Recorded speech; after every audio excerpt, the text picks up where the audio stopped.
উত্তর কিংবা দক্ষিণ স্টেশন ধরে সামনে তাকালেই দেখা মিলবে লাল সিগন্যালের। 2 সপ্তাহ ধরেই লাল সিগন্যালের অনড় অবস্থান। তাতে ঘোরেনি চাকা, বন্ধ দরজা জানালা, ইঞ্জিনবিহীন ঠায় দাঁড়িয়ে ট্রেন। কমলাপুরের কর্মকর্তা কর্মচারী তো বটেই, শালিক কাক আর ক্ষুদ্র ব্যবসায়ী আলাউদ্দিনের কাছেও এই আঙিনা অচেনা লাগছে। স্টাফ ছাড়া, আমি ছাড়া আর কেউ দেখি না, এরকম অবস্থা আছি। তো এইরকম অবস্থা আমি আর কখনো দেখিনি। নিকট অতীত করোনাকালীন ছাড়া কে কবে দেখেছে প্ল্যাটফর্ম জুড়ে এমন নীরবতা?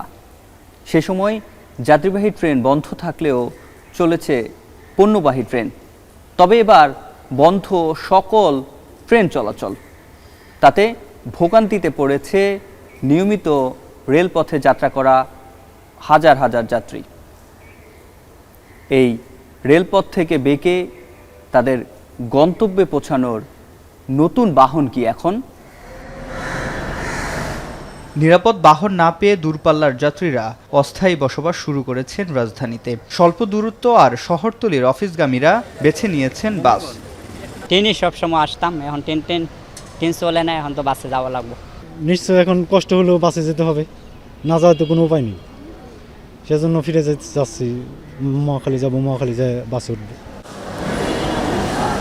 প্রতিবেশী দেশের নিয়মিত ট্রেন যাত্রীরা বিকল্প হিসেবে যাত্রা করছেন আকাশপথে। বাসে যদি আমি অ্যাভেলেবেল টিকিট পাই তত বাসে যাবো, আর যদি না পাই তাহলে আমার বিমানে যেতেই হবে, কারণ যে আমার ওখানে যেহেতু আমার রুগী, আমার ডাক্তার দেখাইতেই হবে মাস্ট। আমি তো অলরেডি ছুটি নিয়ে ফেলেছিলাম, তো এখন অল্টারনেটিভলি আমার দ্রুত কোনো একটা ট্রান্সপোর্ট রেডি করা লাগতেছে। আমি হয়তো এয়ারে চলে যাব অল্টারনেটিভলি। এই ট্রেনটা যদি আরম্ভ হয়ে যাক তাহলে আমি একটু সুবিধাভাবে যেতে পারবো আর কি।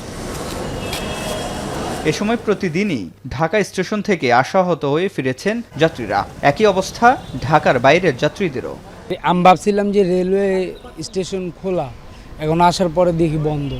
বিশেষ করে যারা চিকিৎসার জন্য এবং ইমার্জেন্সি কাজে যারা ঢাকা যাবে তার জন্য বেশি সমস্যা হয়ে দাঁড়িয়েছে। রেল যোগাযোগটা বন্ধ থাকার কারণে আসলে আমাদের অনেক সমস্যা বা ভোগান্তির শিকার হচ্ছি।